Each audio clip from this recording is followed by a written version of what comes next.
good morning, good afternoon, good evening, wherever you are joining us from. Oh my goodness, sorry. Little technical difficulty there. So, wherever you are joining us from, I'm Annette Richmond. This is Content Marketing School, and I am so excited to have Sarah Clay here with me today. I'm not sure how we met. I think we kind of run in the same circles, and I just was so excited to get to know you because your branding is so incredible, and I want to have you share some stuff about that. But before we get going, please tell us a little bit about who you are and what you do for anyone who doesn't know you. Oh, thank you, Annette. I'm very excited to be here too. And it's brilliant because you were on my show recently and now I'm on yours. And that's what I love about being on LinkedIn and being a LinkedIn trainer is how we all kind of collaborate and help each other and serve each other. Although of course we are technically competitors, but we're not really. We've become friends, and that's what I love about it. So yes, I am a LinkedIn trainer. I work with entrepreneurs, but I also work with companies and CEOs, helping them embrace LinkedIn for the whole team to increase the company message across LinkedIn to a broader audience. And how did we meet? I don't know. And again, that's what I love about LinkedIn. You bump into people all the time, and there are some people you just think, I want to be your friend. And that was how it was. Yes, and again, I've talked to you about this, and I was so delighted that you said yes to come on my show because I wanted to talk to you about sort of how you came up with your branding, and you are so on point with everything. I mean, here I am. I have my blues that I stick to. I wear a lot of black, sort of black lab, black dog marketing. But you are always everything. And you were telling me before we get started that you actually have, it sounds like you have even two studios. So order for your I different. do. So can you tell us a little bit about that and how you sort of came up with this and are just so, it's just incredible to me how on point you are always, Oh, always. thank you, Annette. Okay, so I'll tell you about the two studios in a second, Okay. which is, yeah, it's quite funny. But how did this happen? So when I was setting up my social media channels, when I was first Mhm. launching my agency, which it was back then, I knew I wanted to be purple because that's my favorite color, and I got married in purple. And I was sort of looking at different shades of purple, etc., etc. And I needed a profile photo, obviously, for all my social media channels. And it was very late at night, so I didn't have time to take a photo or anything. And I just went through some photos and found a photo of me with an orange background. And I thought, yeah, I'll use that. And then I thought I actually really like the combination of the purple and the orange. So that was it. So I sat there till about 2 in the morning playing around with hex codes and messing about and all of that kind of thing, and came up with the orange and the purple, and it's stuck. And with regards to how, you say I live it, eat it, and breathe it, I decided, in fact, I met a lady who called Debbie Clark, who's also known as Debbie Dudar, and her branding is yellow. And she said, I always wear something yellow, whether it's nail varnish or a scarf or something like that. And so me being me, thought that was a great idea, but just one item wasn't enough. So because I do tend to embrace things rather with a gusto, shall we say. For example, I just took up cycling and decided to cycle the Alps after 2 months of cycling. That's the kind of person I am. So I thought, well, if I'm going to do this, I'm going to do it properly. So I started gradually to embrace the orange and the purple more and more, and started to buy orange and purple clothes and nail varnish and jewelry, etc., etc. And over the years, that's pretty much all I have in my wardrobe is orange and purple. Wow. And all my office is orange and purple. Everything is orange and purple. And what's wonderful is that I get gifts sent to me from clients and people I know, and also my friends, which are orange and purple. It's become a part of me. And I don't know, it's just like, every drawer in my bedroom, you'll go in and there's orange and purple in there. I mean, I absolutely love it. And, I always think um, about writing it. And you have very distinct writing, and your content is very distinct style as well. I love people when I see their content. It's like, if I saw your content, I would know it was you. I mean, if it wasn't an image, because you kind of have that style. But, and there are other people I know that often wear their, brand colors. There's some people that have shirts with the company name on them. I think John Asperian, he has his Espresso Plus or something on his shirt that he wears all the time when he's doing videos.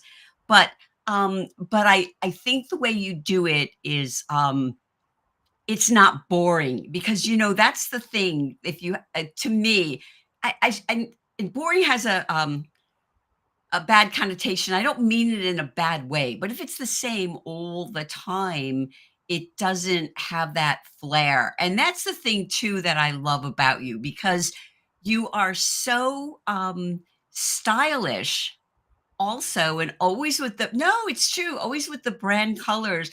And, I am very, like, I wear black whenever I do a live show, because I'm comfortable in it. I wear a lot of black anyway. It goes sort of with black dog marketing. Um, but I also, because I like it to be evergreen. So if you look at my lives, when were they done? Who knows? They're all the same, different black shirt every year, but pretty much the same.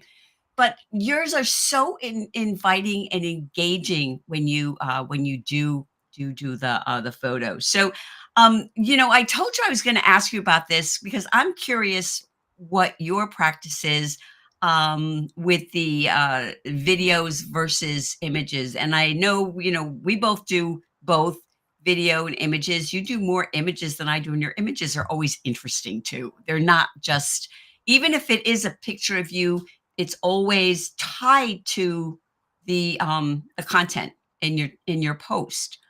So before I get into asking you about the content, how do you manage to do that, to always have the image? Because, there are a lot of people that do what I would say are selfies, and in the sense that it's always them. They're sitting at their desk smiling, or they're sometimes sitting I see people sitting in a chair, smiling. But yours are not like that. They're always tied into the content. It seems like that would take a lot of time and planning. Oh, wow. Okay, cool. I've never been asked that before. I love these questions. Thank you. And they're very good questions.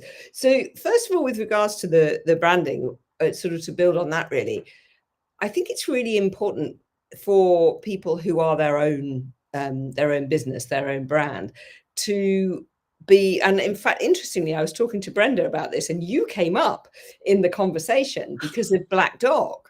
So you wear black, and you've got Black Dog marketing, and that's your brand, and that's what we remember you for. And I think it's really important to be, I love the word congruent, wherever we go, whatever we're doing. And I wrote a blog ages ago, and it was about how even when you open the door to the courier, you're still on brand, and you should remain on brand. So, and it's not just about your colors, it's about who you are, what, your ethos and everything. So whenever I open the door to the courier, I'm always hello and smiling and chatting, and sometimes poor guys are a little bit taken aback. It's like, oh, who's this woman? I know, in these bright colors. But I think it's really important, and it does help people remember you, and it really works. It's unquestionable that it works. And for a while, I had purple hair as well, but I'd gone back to brown now. But anyway, so that was that. Now, the other question, which I've how do I do my images to my content? No, it doesn't take very long. Okay. So I know that I have posts which ask questions. Mm-hmm. I know I have posts where I ask people to think about things, and I know I have posts of me being happy. So when I decide to do a photo shoot, and sometimes they're professional ones, sometimes it's just my husband or my daughter taking some photos of me, I know that I need to have photos for those scenarios, if you like. Mhm. So Mhm. I know that I've got to do a thinking pose, Mhm.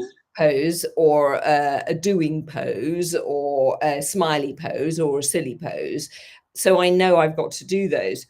The other thing is, if I am writing a post, I'm sitting here writing a post and I don't have the required image, I will just put my phone up against my computer so it's straight, Mhm. saves faffing about with a tripod, um, and take a selfie. So I'll put my phone on 3 seconds so that I've got time to compose myself, Mhm. and I will take a selfie in the style of whatever it is that I want. So my live show is a photo of me doing this, and I'm pointing to my guest as if I'm pointing to you. Yes, I love that.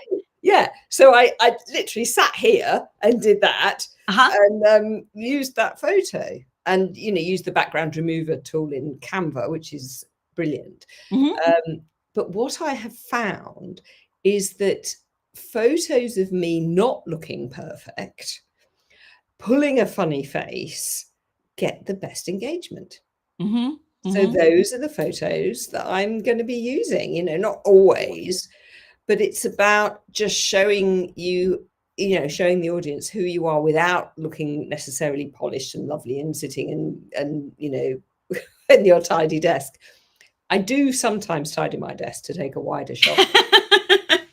No, well, one of the reasons that I love that you say that is because, I take pretty much all my own photos. I take my headshots, I take them with the camera at my desk, and I take pictures of me, pointing here, doing things like that as well. Although I have to get on that and make a list because you just told me, "Okay, yes, I need to make a list of things to do."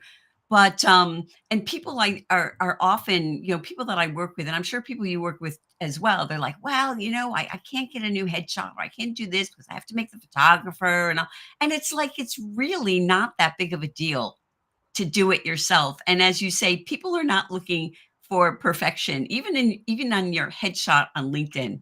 You don't have, you just have to be a human. So Yeah. I really appreciate you bringing that up.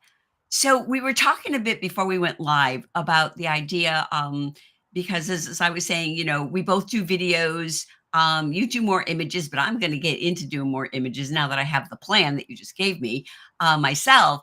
But when you do them, do you use the same content, if you will? Like one, if you're talking about, I don't know, something about LinkedIn branding or giving a little quick tip on that. Do you do that on a video and then also do that in a text post? Do you use the same content in different Okay. formats? Because I mean, I do that because, I think they attract different people, but I'd love to hear your take on that. So repurposing content is great. I mean, it works really well.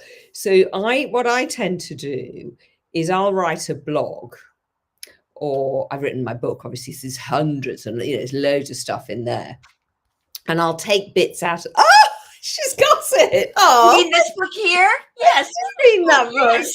Thank you. I need a photo of you with the book. And then I'll take bits out of the blog, or the book, and I'll make shorter content from that.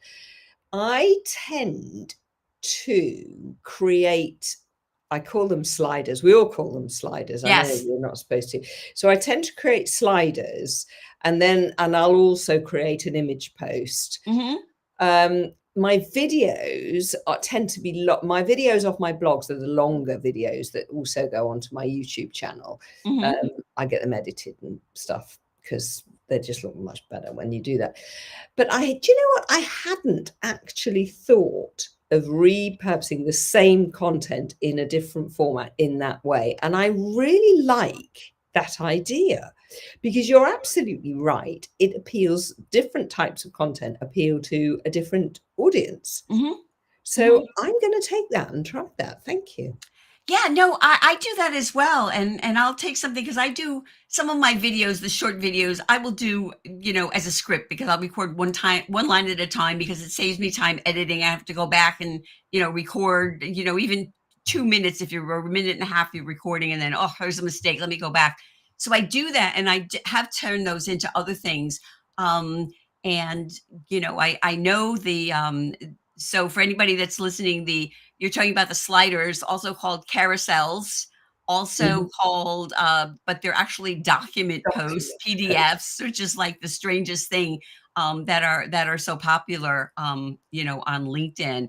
And, so I've done that where I've taken them and then, I've turned them into one thing on each carousel or slider, one tip like that. So, it is all about repurposing. So give us a couple of tips before I move on to the next question for repurposing. Since we're sort of visiting here, give us a couple of tips on ways to repurpose content, and then I have another big question for a discussion for us. Oh. So yeah, ways to repurpose. So if you've written, I don't know, let's say you've got a blog, Hmm. that blog could be chopped down. So I'm very much about talking about one thing only in a Hmm. post. Don't Hmm. confuse the issue. Don't get your audience all excited and confused by talking about lots of different things. So talk about one thing only. So in a blog, even if it's quite short, you've probably got 3 paragraphs, and each of these paragraphs probably are standalone. The content can be standalone. So one of the things I'll do. So what you could do is take three. So you'll have 3 paragraphs, which could easily, I'm sure, be 3 different image and text posts. Hmm. And then you can use, as you've said, the same content, and you could record 3 short videos or one long video of the whole thing. And then also you could chop each of the paragraphs down into different points and use those as a document post. Hmm. So Hmm. you've got one blog, you've got 3 text posts, you've got potentially 3 slider posts, and you've got 4 videos out of one piece of content. That's a Yeah, lot.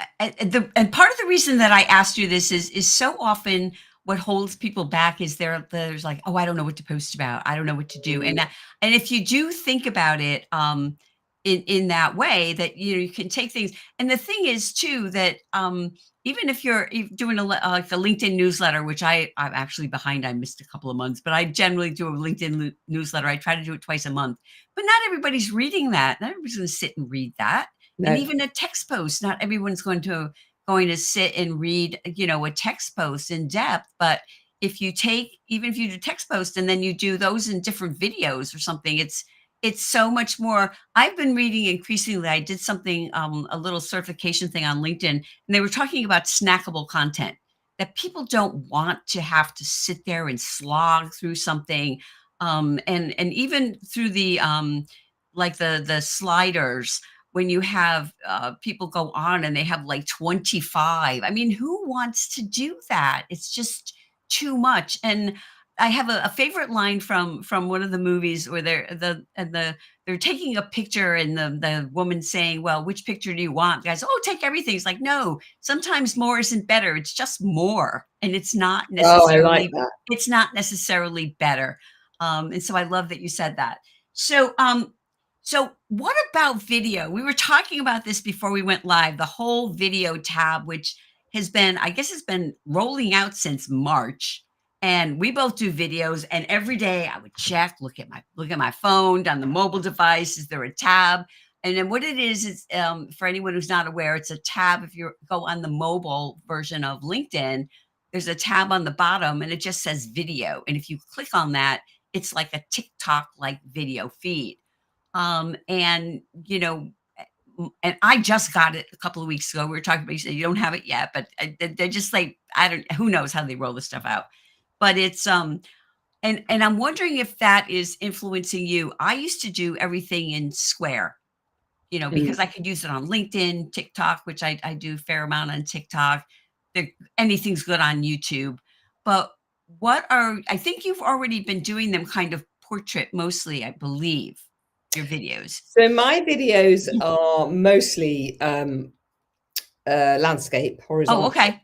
But I did a video recently in portrait because I knew about the video tab and I thought Mhm, this was a good piece of advice for my audience. So I did that. And actually, but the problem with portrait video, vertical video, mhm. it's great on a phone and with the video tab and everything, it is brilliant.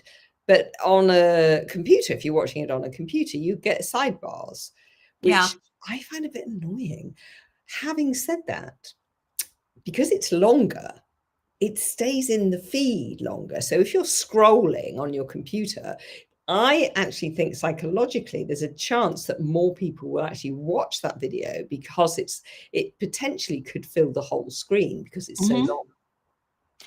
Yeah, I hadn't thought of it that way, but I do know, from some LinkedIn stats that I read recently that, you know, um, the majority of people are looking at LinkedIn on their mobile devices. And so, It's true. while I had been doing the square, I did recently go to just do the portrait. And I agree with you. It looks kind of weird. It looks almost like it was created for another platform and now you're slapping it on LinkedIn, but it's not because they seem to be really leaning into it. And one of the things I find interesting, I have no idea how they do this, to get into that video feed. But if you tap on, because Yeah. it's different videos on there. Most of the videos I see if I click on there are not necessarily people that I know. And the only way, I think I had one that I did that I made with a CapCut template, which was kind of it was a Jurassic Park where she's like looking to see the dinosaur, and then at the end, what she was looking at was actually my book, and it was just a template that I used, but it was so quick and interesting because I had like 600 and something impressions, which I don't normally get on a video. I just don't. And so I think it somehow fell into that feed. And right now, I've asked a few people, and I know that when Jillian and I did our LinkedIn audio event, um, most recently, John Aspirian came up and he was talking just slightly about that there was some kind of program that people were invited to, and I've since talked to a couple of other people who were invited to be sort of in the beta program by LinkedIn where they can actually send their videos in to get possibly go into that. But Mm, I'm sorry, I'm kind of getting off track there. So sorry, I apologize for that. that's all So right. we are getting close to the end here, and I'm going to share your profile, which is so again on brand. And for those of you listening on the podcast, you just have to go to Sarah Dash Clay or just Sarah Clay on LinkedIn, and you will see her, and she puts out fabulous content as well. So let me just share my screen here so people can see your fabulous LinkedIn profile here, which is so on brand. And there's Sarah's book, Employee Advocacy on LinkedIn, available on Amazon in what, paperback, hardcover, and also Kindle, I think. I have the paperback. Yes, absolutely. It's available on all three. Yes, the audio book, I keep thinking I really need to do that and record that, but I haven't got around to doing it yet. But yes, Kindle, paperback and hardback. And you put out a lot of great content on LinkedIn, and so are you open to people should certainly follow you, and are you open to maybe connecting with people if they're I message you? am open to connecting with people actually because I like connecting because then it's a two-way process. So happy for you to follow and or send me a connection request.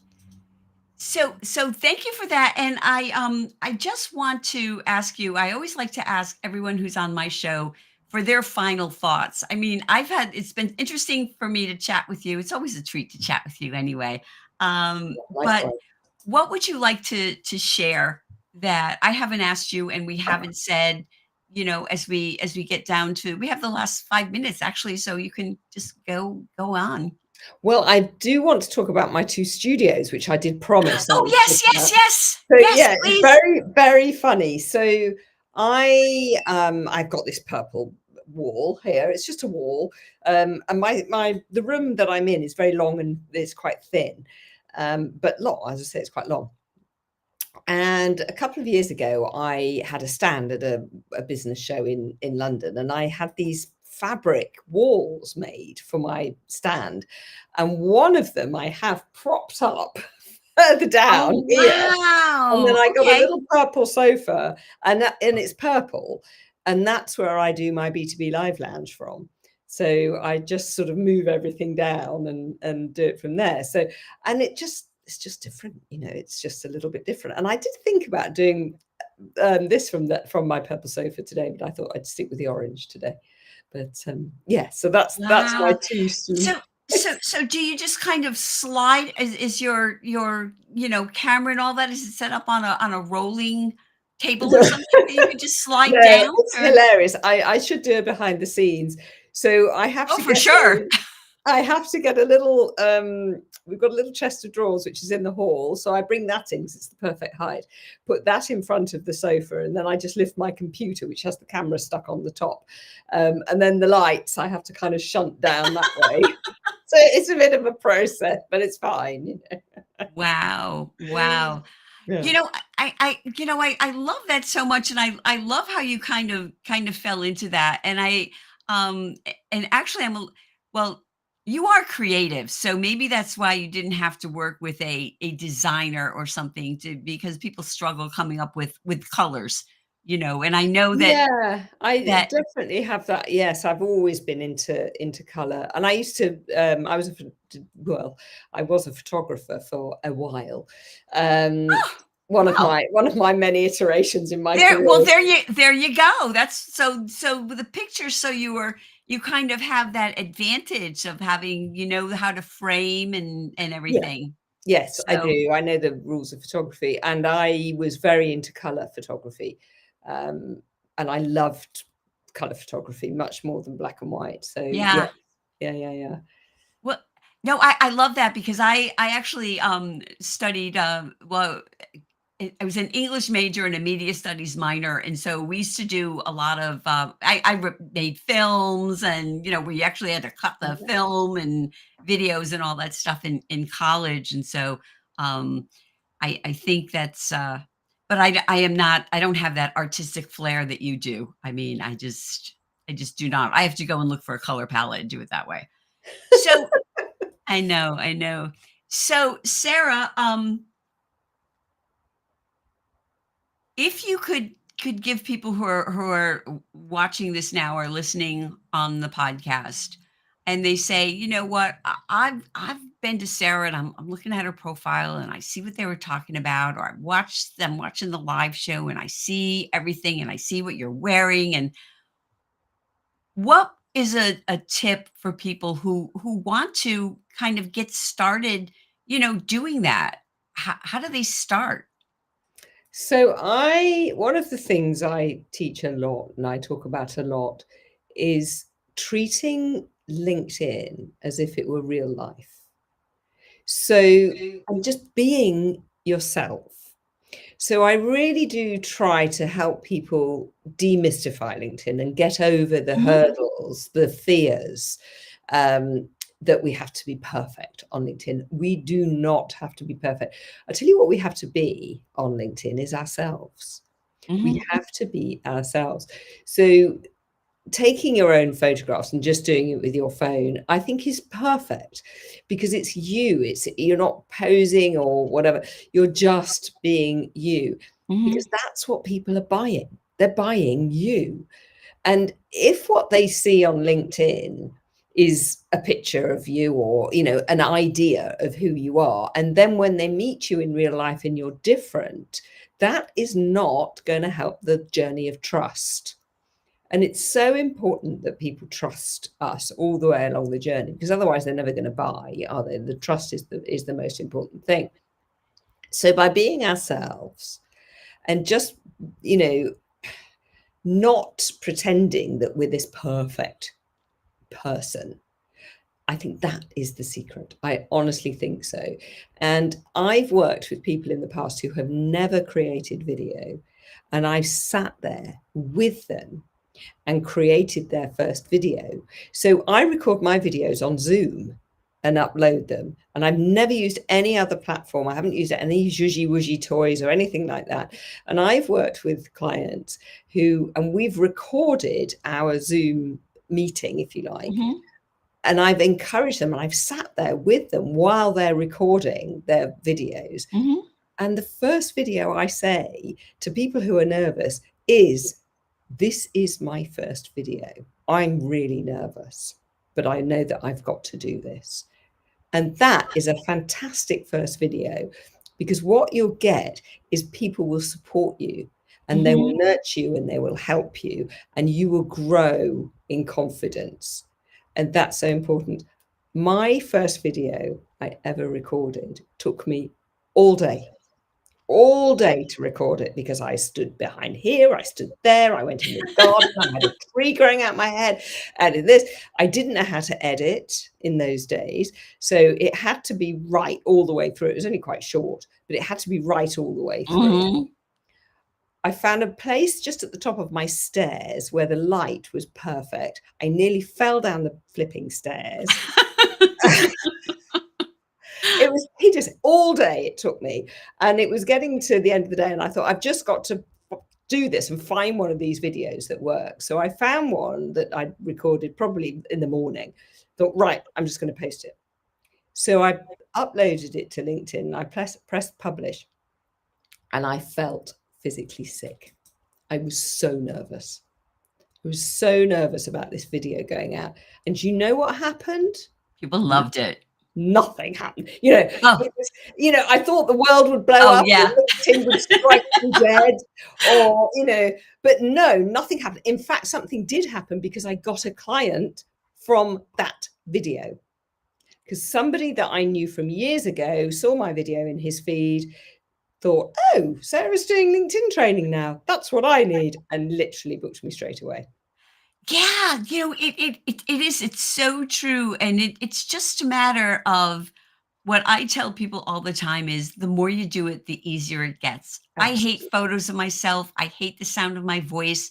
When I do videos now, I don't even see it. I don't even see myself. It's just another thing. And so I appreciate that you said that, and so many of the things you said for people that are nervous about, oh my gosh, I have to have a photographer. No, you don't. Sarah told Yeah. you how to do it. Oh, I have to do, this, my video and this and that. No, you don't. Sarah told you you don't. So it's, I really appreciate that. And we are past the end of our time. And I thank you so much for being here with me today. I've learned a few things. I know people listening have learned as well. So thank you everyone for being here today, and have a great rest of your day. Thank you. And it's been lovely